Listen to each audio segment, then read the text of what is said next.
Hello, my dear student friends. In our previous session, we have started the topic accounting concepts. We have discussed the two important accounting concepts which should be followed at the time of preparation of the financial statements. They are business entity concept and going concern concept. Let's continue that part. Today, let us discuss about two important concepts. They are money measurement concept and another one is accounting period concepts. These two concepts are very important as far as the preparation of accounting is concerned. So coming to the first important concept of today, that is money measurement concept. According to this concept, the accounting entries made in the books are only of those transactions which can be measured and recorded in terms of money. The funda is simple. We cannot record the qualitative terms. Only those elements which we can consider in the monetary units, only those things we can record in the books. Which can be measured in terms of money, that we can record in the books of accounts. We cannot record the qualitative elements, we can only record the quantitative elements. This is the major thing which they want to explain in this concept. The major reason for taking only such transactions which can be expressed in terms of money is that only money is the practical unit of measurement. You people have studied it in the social studies SSLC, I mean in your matriculation. Money is the measure of value. To measure the value of a particular element, we will use the unit of money. I mean, we will use the monetary unit. So, to practically measure the value of a particular asset or something else, we have to use the monetary unit. So, only those things which can be expressed in the units of money, in the terms of money, such things we can record in the books of account. So this concept does not take into consideration which cannot be expressed in terms of money. Those things it will not consider. So even though some events which are very important as far as the progress of the business is concerned, for example, skill of the manager, very good relationship between the management and the laborers, even you can tell quality of goods produced, all these are the attributes which are also the important factors on which the progress of the business depends to a greater extent. But still, all these are attributes. I mean, all these are qualitative in nature. They are not quantitative. We cannot express all these things in money. So, we cannot record it in the books of accounts for the calculation of profit or loss, for the preparation of financial statements. We cannot use it because it cannot be expressed in the money. Therefore, this concept does not provide the complete records of the entire affairs of the business as a whole, because it will only give the record of quantitative, it will not give the record of qualitative. It should also be noted that the transactions are recorded in terms of money at their value at the time they are incurred. At the time of spending, when we incur the expense, at that time we have to record according to the time. I mean, according to that time, we have to record at their values, because this concept will assume that the value of money is to be stable.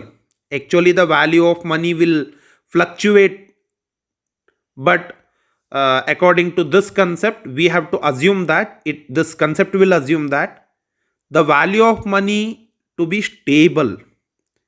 So This will help the business to express the assets of different nature such as buildings, machinery, stock, etc. in terms of common denominator. For example, money. Namely money. It is possible to know that total value of all such assets at any given date. Take the example, you will come to know. For example, an organization may, on a particular day, have a factory on a piece of land measuring 2 acres. It is having the land of 2 acres. Office building containing 10 rooms and 30 personal computers, 30 office chairs and tables, and bank balance of rupees 5 lakh, raw material weighing 20 tons and 100 carton of finished goods. All these are the assets, but they have been expressed in different units. We have expressed raw material in tons, we have expressed the bank balance in rupees, and some other things in rooms, some other things in computers. We have measured all the other assets, we have expressed in the different units, so cannot be added to give any meaningful information about the total worth of business. So as far as the accounting purposes are concerned, these are shown in money terms and recorded in rupees or paise. So I will convert these things in the monetary units. See, the 2 acres of land, the value will be 2 crore. Just assume. Office building 1 crore. Computers, 30 computers value 15 lakh. Just you can assume. Office chairs and tables, say some 1 lakh. Raw materials some 33 lakh, and finished goods take some 5 lakh. So now you can add all these things and you can tell the total asset of a particular business, right? So all transactions are recorded in rupees and paise, and as and when they take place, you can tell all these assets in terms of money. Okay, in the terms of a common denominator, you can tell when they have been expressed in terms of money. So this is what money measurement concept will tell us regarding the preparation of the account. We have to consider only the monetary units.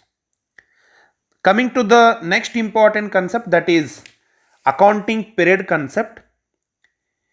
So it is seen that as per the going concern concept, every business is intended to be continued indefinitely for a long period in future. For the indefinite long period, it will continue as per the going concern concept, which we have studied in the previous session. So in that case, the trading result of the business will have to be calculated accurately only after the liquidation of the business. Only after closing the business only we can calculate the profit or loss, because it is going concern. For this, ICAI has made another adjustment called as accounting period concept.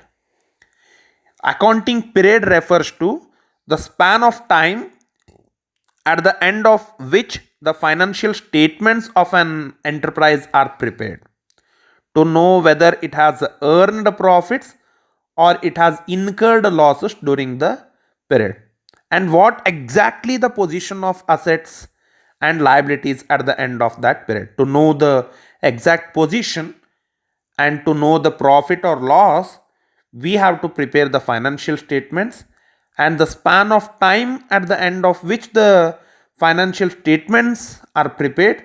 So such time or such span of time, it is called as, or it is termed as, accounting period. So such information is required by different users at a regular interval for various purposes. Say for example, we need balance sheet of 1 year for the purpose of comparison, we need 1 year's balance sheet or 2 years balance sheet. So the financial statements therefore are prepared at a regular intervals. You may normally tell that after a period of 1 year we will prepare the financial statement. The timely information is made available to the users by following this concept. So this interval of time, it is called as accounting period. Uh, we can tell, we can illustrate here. Companies Act 2013 and Income Tax Act require that income statement should be prepared annually. We cannot prepare the income statement of 2 years continuously. We can only prepare the income statement of 1 year. So, however, in case of certain situations, preparation of interim financial statements become necessary. We will prepare quarterly, or we will prepare half yearly. We will prepare for some 4 5 months. We, as per the situation, we will prepare all these things at the time of retirement of a partner, at the time of death of a particular business partner. So at that time we have to prepare the interim financial statements. Apart from all these things, we have to prepare the statements in general. We have to prepare the statements annually or for some regular interval. It may be half year, it may be quarterly, or in some cases the 1 year may be from the month from Yugadi, or from, in some other cases it may be from Deepavali. Few business, they will comply the accounting year, and few others they will comply the calendar year. Few will follow the government year. So anything it may be, but the end conclusion is the financial statements should be prepared at a regular interval. It should not be prepared at the time of liquidation of the business. It should be prepared for the purpose of ascertaining the accurate position and the profit or loss. To find out the accurate result, we have to prepare financial statements at regular interval. It may be 1 year, or it may be 1 quarter, or it may be half yearly. If it is 1 year, it may be from Yugadi, or it may be from Deepavali, it may be financial year, it may be accounting year, but we have to prepare it at a regular interval.